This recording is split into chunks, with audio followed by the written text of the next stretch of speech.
আসসালামু আলাইকুম। আজকে জুমার দিন, তাই দ্রুত গোসল গা দিয়ে আমরা জুমার নামাজের জন্য বেরিয়ে গেছি। আসলে সৌদি আরবে জুমার দিনে প্রচুর পরিমাণে মসজিদগুলোতে ভিড় হয়। একটু দেরিতে গেলেই আর জায়গা পাওয়া যায় না, বাইরে নামাজ পড়তে হয়। বাইরে অনেক পরিমাণে লোক হয়, কারণ পুরো সপ্তাহ ডিউটি করার পরে শুক্রবার ছুটি থাকে। শুক্রবার সবাই ডিউটি থেকে চলে আসে, এসে সবাই নিজ নিজ বাসস্থানে থাকে। মসজিদগুলোতে প্রচুর পরিমাণে ভিড় হয়, তাই নিয়ত করলাম যে আজকে দ্রুত মসজিদে ইনশাআল্লাহ চলে যাব।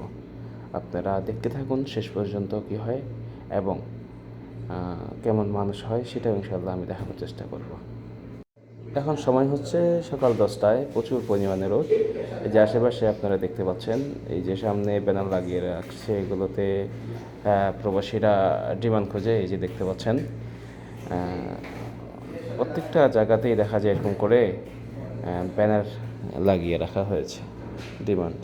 ডিমান্ড ছাড়তেছে। এই হচ্ছে হালত বর্তমান। সৌদি আরব আসলে অনেক সুন্দর, নিজ চোখে না দেখলে বুঝতে পারবেন না। আমাদের বাংলাদেশের মতো নয়। চারো সাইডে পরিষ্কার সুন্দর, এবং চারোদিকে আমাদের বাংলাদেশে যেমন রিক্সা সারি সারি হয়ে থাকে, তেমন সৌদি আরবে গাড়িগুলো সারি সারি হয়ে থাকে। যে গাড়িগুলো আপনারা দেখছেন, এগুলো প্রত্যেকটা গাড়ি ভাড়ায় চালিত গাড়ি। এগুলো মানুষে ভাড়া করে যেখানে সেখানে যায়। আমরা যেমন রিক্সাগুলো ব্যবহার করি বাংলাদেশে, তেমন সৌদিতে মানুষ এই গাড়িগুলো ব্যবহার করে। দেখতে থাকুন শেষ পর্যন্ত কী হয়। আমরা দেখতে দেখতে মসজিদের অনেক কাছে চলে এসেছি। এই যেহেতু দেখছেন শুক্রবারের জন্য এগুলো বন্ধ, এই দোকানগুলো, এগুলো আসলে গোল্ডের দোকান। প্রবাসীরা যারা আসে, দেশে ফিরে যায়, তারা এখান থেকে গোল্ড নিয়ে যায় বাড়ির জন্য, পরিবারের জন্য, অনেকের জন্য, তাদের প্রয়োজনে আর কি। অনেক সুন্দর একটা জায়গা, পরিবেশটাও অনেক সুন্দর, মানুষরা বসে আছে এখানে।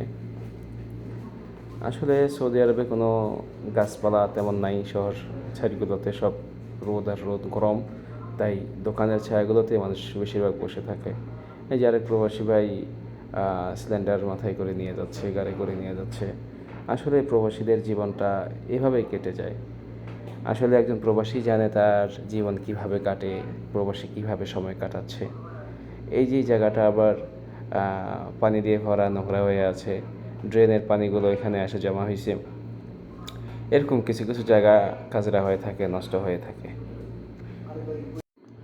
আপনারা এখানে দেখতে পাচ্ছেন কিছু লোক এখানে ভিড় করেছে। এই যে জুমার পরে তারা খেজুর বিক্রি করবে, খেজুরের কার্টুন দেখছেন। এখানে প্রত্যেক শুক্রবারে খেজুর বিক্রি হয়, ফুটপাতের মতো আর কি। আসলেও যদি সৌদিতে এরকম নিয়ম নাই ফুটপাতে বসে কিছু জিনিস বিক্রি করা, পুলিশরা এসে দেখলে অনেক সমস্যা করে। এই যে দেখছেন, আমরা মসজিদে চলে এসেছি। এই সম্পূর্ণ এই জায়গাগুলো ভর্তি হয়ে যায়, আমরা আগে আসার কারণে লোকজন কম। তারপরে মসজিদের কি হালত, মসজিদের অবস্থা কেমন, ভিতরে কি, দেখতে থাকুন আমার ভিডিওটা। ইনশাআল্লাহ আশা করি সম্পূর্ণ ভিডিও দেখবেন এবং মসজিদের ভিতরের অবস্থা কত সুন্দর কি এটাও দেখতে পারবেন আশা করি। যাই হোক, আমরা সিদিরে মসজিদের ভিতরে চলে আসলাম। অনেক বড় একটি মসজিদ। এটা হলো বারান্দার মতো আর কি, বারান্দা না, এটা হলো এক সাইড, সামনে আরেক সাইড। সামনে যে সাইডটা আছে এটা অনেক বড়, এটা শুধু শুক্রবারের জন্য খুলে দেওয়া হয়। মসজিদটা হচ্ছে সোনি মসজিদ, অনেক বড় ঐতিহ্যবাহী একটি মসজিদ। মসজিদের ভিতরে দৃশ্যটা অনেক সুন্দর। প্রত্যেকটা মানুষ দ্রুত আসে, তাড়াতাড়ি আসার চেষ্টা করে। এসে কেউ কারোর সঙ্গে গল্প গুজব না করে সবাই নিজ নিজ আমলে ব্যস্ত থাকে, কোরআন তেলাওয়াত করে। যে যেভাবে পারে সেইভাবে তারা আমল করে। এই যে তা কেউ নামাজ পড়তেছে, আসলে এখনও নামাজের রক্তই হয়নি, কেবলমাত্র 10:30 বাজছে। নামাজের রক্ত হইতে আরও অনেকক্ষণ সময় বাকি আছে। এটা তারপরেও নামাজ পড়তেছে। এই যে